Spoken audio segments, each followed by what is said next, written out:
अमीर बनने की कहानी। 100 रुपए से करोड़ों तक का सफर।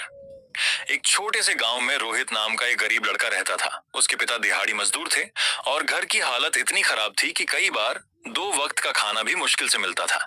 लेकिन रोहित का एक सपना था, मुझे अमीर बनना है ताकि मेरे परिवार को कभी गरीबी ना देखनी पड़े। गांव के लोग उसका मजाक उड़ाते थे। कोई कहता गरीब का बेटा अमीर नहीं बन सकता, कोई कहता सपने देखकर कोई करोड़पति नहीं बनता। लेकिन रोहित ने लोगों की बातों पर ध्यान नहीं दिया। उसने एक कागज पर लिखा, मैं एक दिन करोड़पति बनूंगा। वह उस कागज को रोज सुबह और रात पढ़ता था। उसने एक 100 रुपए बचाकर एक छोटा सा काम शुरू किया। शुरुआत में उसे नुकसान हुआ। कई बार ऐसा लगा कि सब छोड़ दें, लेकिन उसने हार नहीं मानी।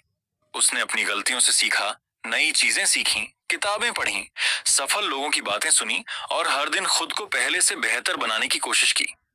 धीरे धीरे उसका छोटा काम चलने लगा। उसने जो कमाया उसे खर्च करने के बजाय दोबारा अपने काम में लगाया। कुछ वर्षों बाद उसका व्यवसाय बढ़ गया। अब उसके पास कई कर्मचारी थे और उसकी कमाई लाखों में होने लगी। एक दिन वही लोग जो उसका मजाक उड़ाते थे उससे पूछने लगे, तुम्हारी सफलता का राज क्या है? रोहित मुस्कुराया और बोला, मैं अमीर तब नहीं बना जब मेरे बैंक में करोड़ों आए। मैं उस दिन अमीर बन गया था जिस दिन मैंने बहाने छोड़कर मेहनत शुरू कर दी थी। उसने आगे कहा, अमीर बनने का पहला कदम पैसा नहीं बल्कि सोच होती है। अगर आपकी सोच बड़ी है, आप सीखने के लिए तैयार हैं, मेहनत करने से नहीं डरते और हार के बाद फिर उठ खड़े होते हैं, तो सफलता देर से सही लेकिन जरूर मिलती है। आज रोहित करोड़पति था। उसने अपने माता पिता के लिए नया घर बनाया, गांव के बच्चों की पढ़ाई में मदद की और लोगों को रोजगार दिया।